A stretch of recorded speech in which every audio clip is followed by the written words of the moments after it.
Hey everyone, Katrina here, and today we're going to use the limit definition of the derivative to prove chain rule. Be sure to subscribe for more videos like this. Okay, so right now is a very exciting time because I'm going through my 30-day derivatives challenge, where every day we tackle a new problem. So be sure to check that out on my shorts. So while we've been using a lot of derivative rules, we haven't actually proven how these derivative rules come about.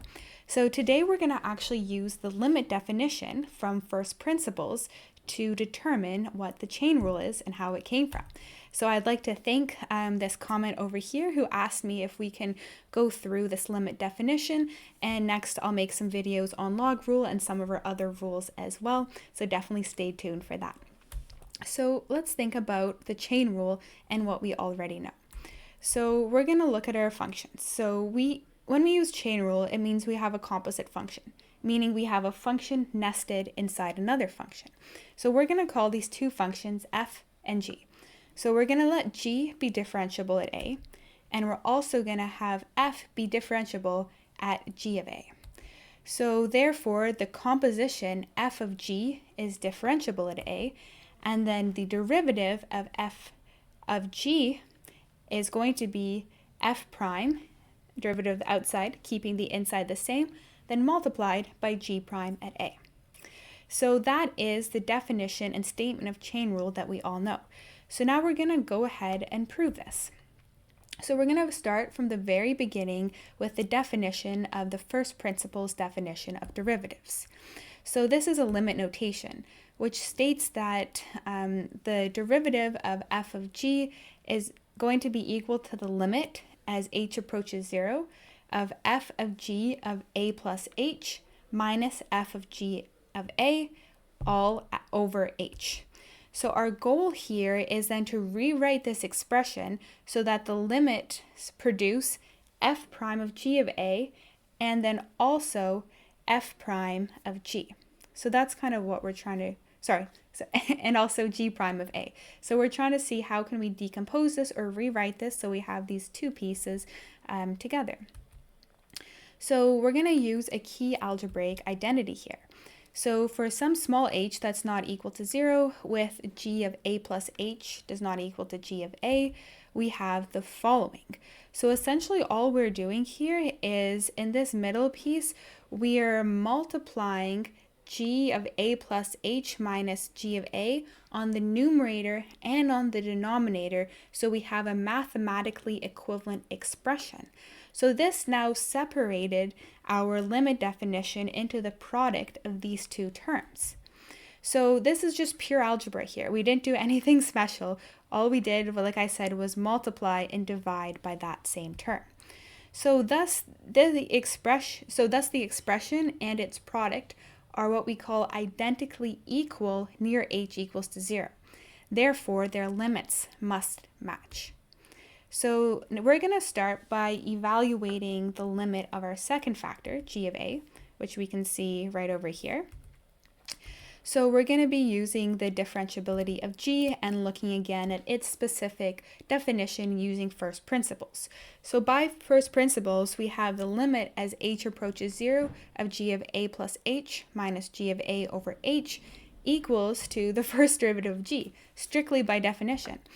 So that's amazing, we've done that. And now we can see that the second factor here converges immediately to the derivative. So no hard work there. Now let's look at the first factor. We have a little bit more work we have to do here. So the first thing we need to note is that since g is differentiable, then that means that it is continuous, because continuity is one of the requirements or one of the conditions for a function to be differentiable. Therefore, g of a plus h approaches g of a as h approaches 0. So this is some calculus and limit knowledge that you need to know here. So just for simplicity here, we're going to say let x equals to g of a plus h, then that means that x is approaching g of a. So by differentiability of f at g of a, we have this following function.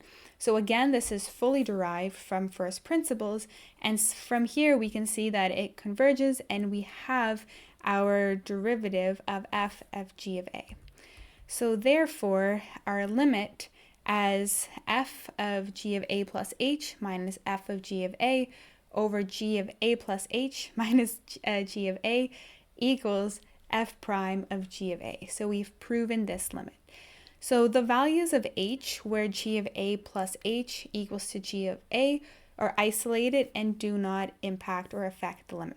So whenever you're doing these proofs, it's always good to understand. So here we're essentially working in this punctured neighborhood around 0, meaning that we have all the values around our central point except for actually that central point. So last step is we now need to combine the limits. So we found the second term and then we found the first term. So now let's put this together to see if we've done it and proved chain rule. So both factors have limits.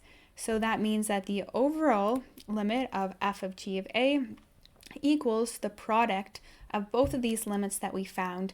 And we found that each of these limits individually was the derivative of f of g of a multiplied by the derivative of g of a, which is exactly chain rule. We've done it, we've proved it. So in conclusion, we've proved our chain rule here, and we have this nice tidy definition that we can use to solve the derivative of composite functions.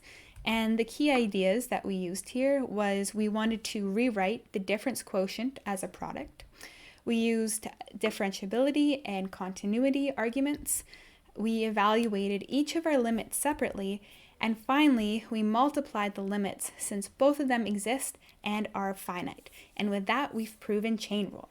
So I challenge all of you to use a similar limit definition to prove some of our other derivative rules.